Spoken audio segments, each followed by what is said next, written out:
The Storm and the Stranger. The thunder crashed outside Elena's tiny apartment like the world was breaking apart. She sat at her rickety wooden desk, surrounded by textbooks and empty coffee cups, trying to focus on her economics assignment. The electricity had been flickering on and off all evening, and she kept glancing nervously at her laptop battery indicator. She couldn't afford to lose her work, not when this assignment was worth 30% of her final grade. Elena Rodriguez was 22 years old and working 3 jobs to pay for college. She cleaned offices at dawn, attended classes during the day, and waited tables at a small diner until late at night.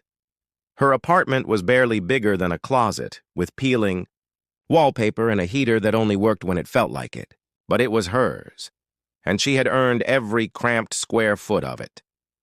The rain was coming down harder now, hammering against her single window like angry fists. Elena pulled her thin sweater tighter around her shoulders and tried to concentrate on supply and demand curves. She had exactly $17 in her checking account and a box of instant noodles in her kitchen cabinet. Payday wasn't until Friday, which felt like a lifetime away. That's when she heard the knocking. At first, she thought it was just the storm playing tricks on her. Tree branches hitting the building, maybe, or loose shutters banging in the wind. But then it came again, more insistent this time. 3 measured knocks on her front door. Elena's heart started racing. Nobody visited her, especially not at 9 o'clock on a stormy Tuesday night. She lived in a rough neighborhood where people minded their own business and kept their doors locked after dark. She crept to the window and peered through the thin curtains, but all she could see was rain and darkness. The knocking came again, followed by a man's voice. "Please, I know it's late. We need help. My daughter is sick." Elena froze.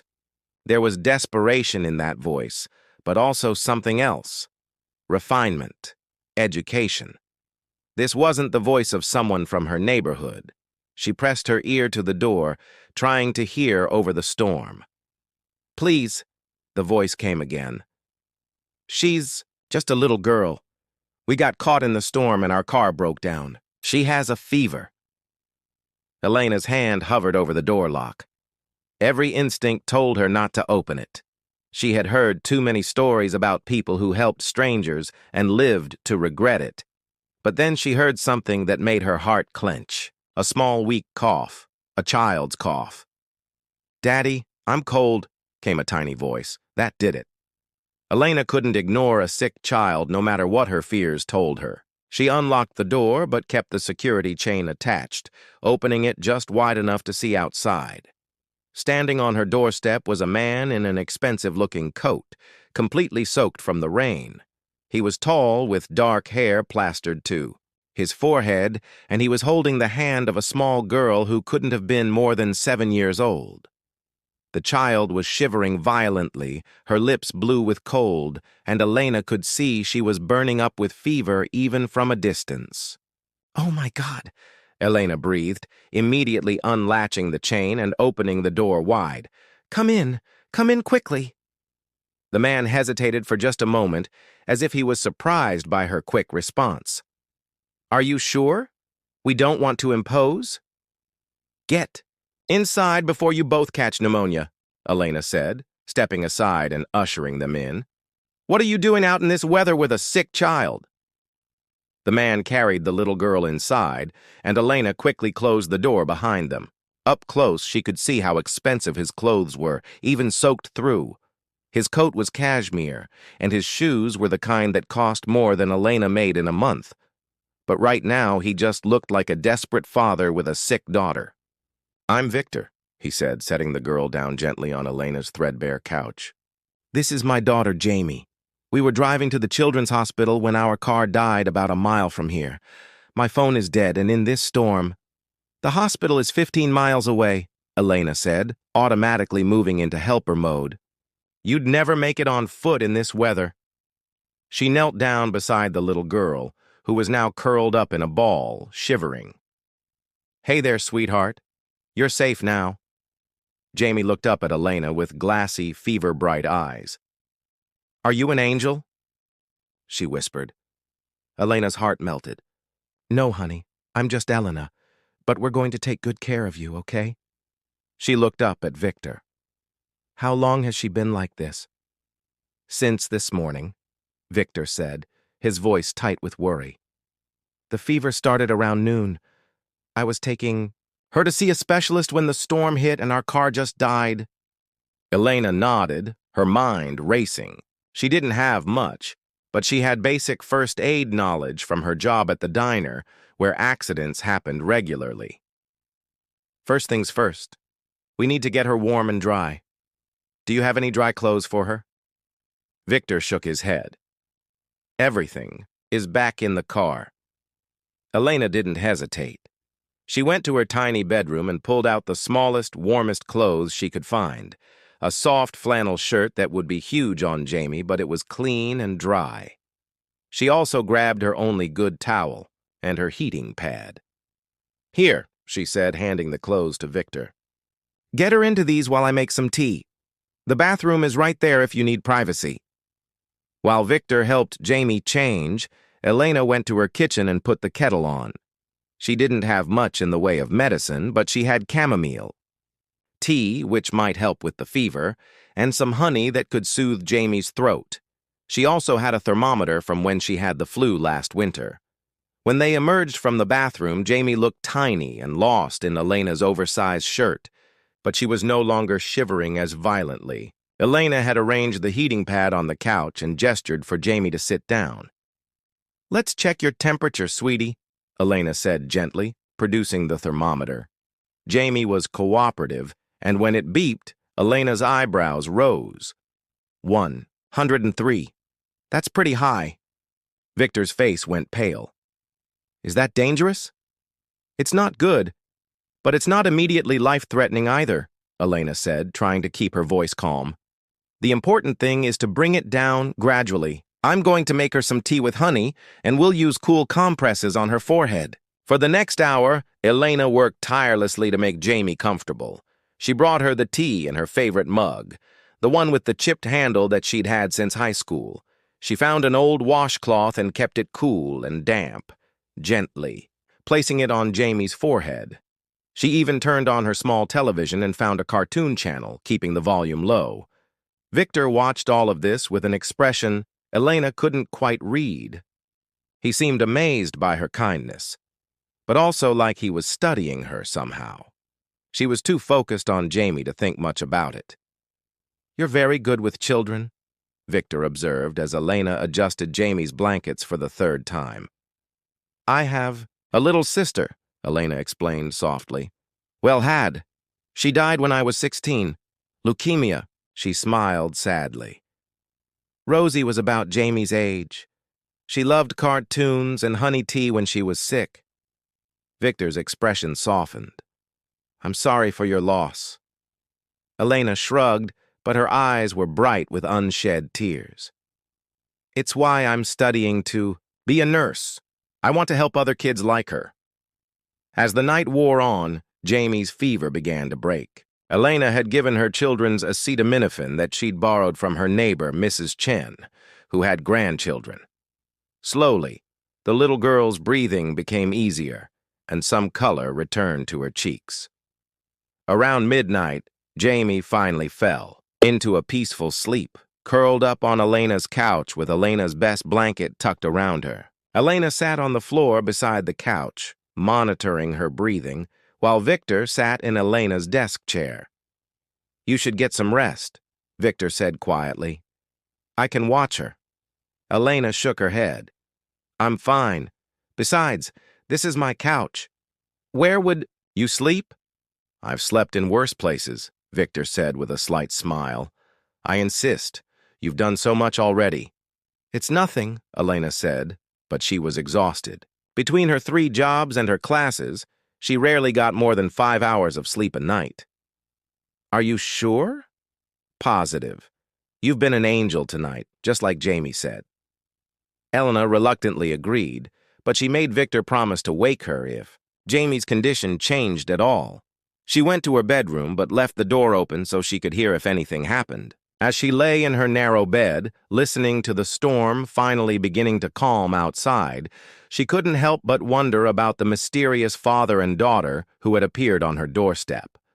There was something about Victor that didn't quite add up. His clothes were expensive, his manner was refined, and he spoke like someone used to being in charge. But what was he doing in her neighborhood? And why had his car broken down so conveniently near her apartment? Elena pushed the questions aside. It didn't matter who Victor was or where he came from. What mattered was that a little girl had needed help, and Elena had been able to provide it. As she drifted off to sleep, she felt a warm satisfaction in her chest. Despite having almost nothing, she had been able to give something precious tonight. She had given kindness, and sometimes that was worth more than all the money in the world. Outside, the storm was finally passing, but inside Elena's tiny apartment, something much more significant was just beginning. The revelation and transformation. Elena woke to the smell of coffee and something else she couldn't identify, something expensive and warm like vanilla and cedar. For a moment, she was disoriented. She never woke up to coffee because she couldn't afford to make it every morning. Then she remembered. Victor and Jamie. She padded out to her living room in her worn pajamas and found Victor standing in her tiny kitchen, somehow making coffee with her ancient coffee maker. He had found her emergency stash of good coffee beans, the ones she saved, for special occasions that never seemed to come. Jamie was sitting up on the couch looking much better. Her fever had broken completely, and there was color in her cheeks. "Good morning," Victor said, turning to smile at her. In the morning light streaming through her window, Elena could see him more clearly. He was probably in his early 30s, with kind eyes and a strong jawline. Even in his rumpled clothes, from the night before, he carried himself with a confidence that spoke of success and power. "How is she?" Elena asked, going immediately to Jamie's side. "Much better, thanks to you," Jamie said brightly. "Daddy says you saved my life." Elena laughed softly. "I think that's a bit dramatic, sweetheart. But I'm glad you're feeling better." Victor approached with a steaming mug of coffee. "I hope you don't mind. I wanted to do something to thank you for last night." Elena accepted the mug gratefully. The coffee was perfect, better than anything she'd ever made with her cheap coffee maker. "You really didn't need to?" "Actually, I did," Victor said, and something in his tone made Elena look up at him more carefully. "Elena, there's something I need to tell you. Something important." Elena felt a flutter of nervousness in her stomach. "Okay." Victor sat down across from her, and Jamie moved to sit beside her father.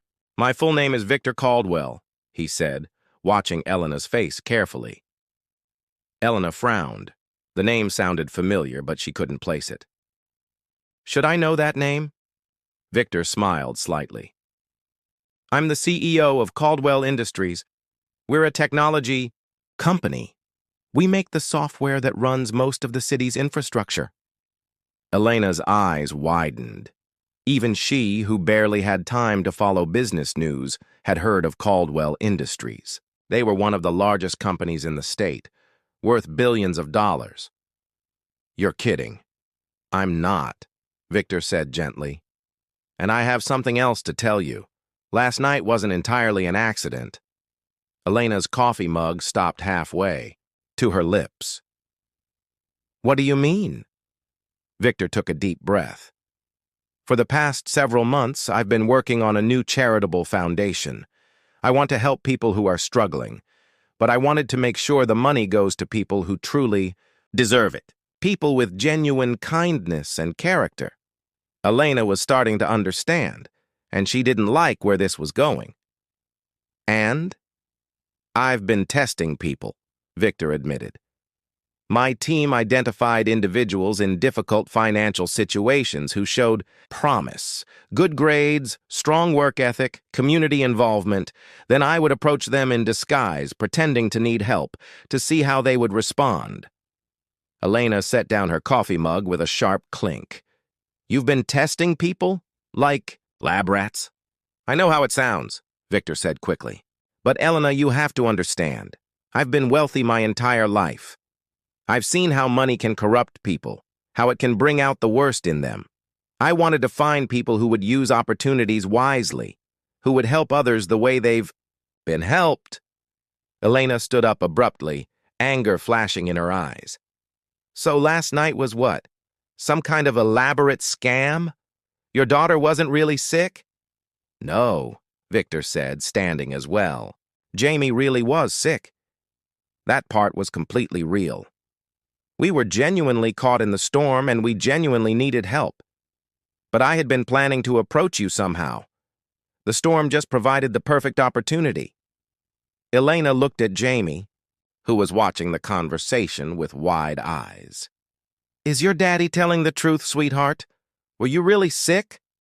Jamie nodded solemnly. I really was sick, Miss Elena. And Daddy really was scared. He held my hand in the car, and his hands were shaking. Elena looked back at Victor, seeing the truth in his eyes. Her anger began to fade, replaced by confusion. I don't understand. Why me? What made you think I was worth testing? Victor pulled out his phone and showed her a news article. The headline read, Local college student returns lost wallet with $500 cash intact. Below it was a photo of Elena handing a wallet to an elderly man outside the grocery store where she worked. This was 6 months ago, Victor said. My assistant found this article when we were researching potential candidates. But there were other things, too. Your professors speak very highly of you. Your employers say you're the most honest, hard-working person they've ever hired.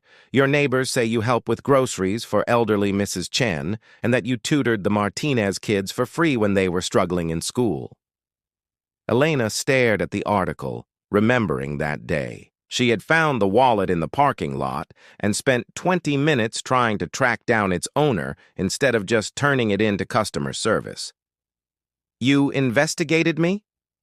I researched you, Victor corrected. And everything I learned told me you were exactly the kind of person I was looking for. Someone who helps others not because they expect a reward, but because it's the right thing to do. Elena sank back down onto her couch, feeling overwhelmed. What happens now? Do I pass your test? Do I get some kind of prize? Victor smiled. You passed the test the moment you opened your door to strangers in the middle of a storm. But this isn't about a prize, Elena.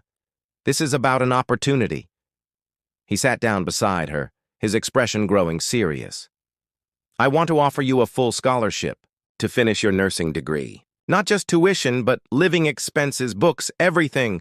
And when you graduate, I want to offer you a position as the director of my new charitable foundation. Elena's mouth fell open. You can't be serious. I'm completely serious.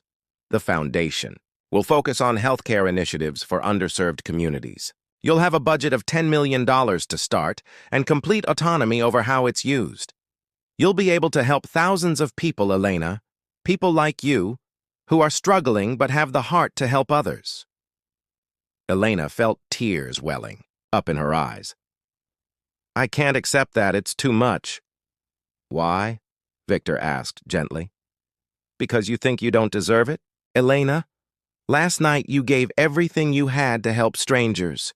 You shared your food, your medicine, your bed. You stayed up all night taking care of a child who wasn't even yours.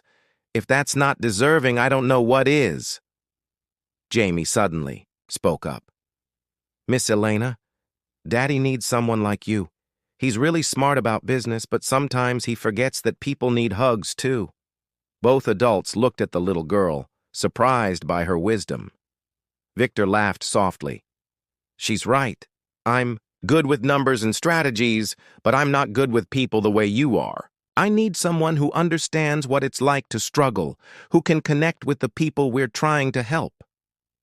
Elena wiped her eyes with the back of her hand. This is crazy. Yesterday I was worried about making rent, and now you're offering me millions of dollars to give away. Not give away, Victor corrected. Invest in people, in communities, in making the world a little bit better. And Elena, there's something else. Elena looked at him, wondering what else could possibly be coming. I'd like to see you again, not for business, but personally. Last night, watching you with Jamie, seeing your kindness and strength, I haven't felt that way about anyone in a long time. Elena felt her cheeks warm. Victor, I don't know anything about your world. I shop at thrift stores and eat ramen noodles for dinner. And I live in a mansion and haven't cooked a meal for myself in 10 years, Victor replied. Maybe we could learn from each other. Elena looked at Jamie, who was grinning at both of them. What do you think, sweetheart? Should I trust your daddy? Jamie nodded enthusiastically. Yes, and maybe you could teach him how to make that honey tea. He's really bad at making tea. Elena laughed, feeling some of the tension leave her body. Well, I suppose I could do that. Victor reached out and took her hand gently. Elena, I know this is a lot to process. You don't have to decide everything right now. But I want you to know that last night changed my life too. I've been so focused on building my company and growing my wealth that I forgot what really matters. You reminded me. Elena looked down at their joined hands. His were soft from a life of privilege, while hers were rough from years of hard work. But somehow, they fit together perfectly. Can I ask you something? Elena said. Anything. How many other people have you tested? Victor's expression grew somber. 12. You're the only one who passed. What did the others do? They either refused to help entirely or they helped but expected immediate payment. One person actually tried to steal my watch while I was pretending to be unconscious. Elena shook her head in amazement. I can't believe people would do that. That's exactly why you're so special, Elena. You can't believe it because it's not in your nature to think that way. Elena was quiet for a long moment, processing everything. Finally, she looked up at Victor. If I say yes to this foundation job, I want some conditions. Name them. First, I want to finish my nursing degree. Even if I'm not working as a nurse full-time, I want the knowledge and the credential. Agreed. Second, I want to start small. Maybe we begin with a budget of 1 million instead of 10.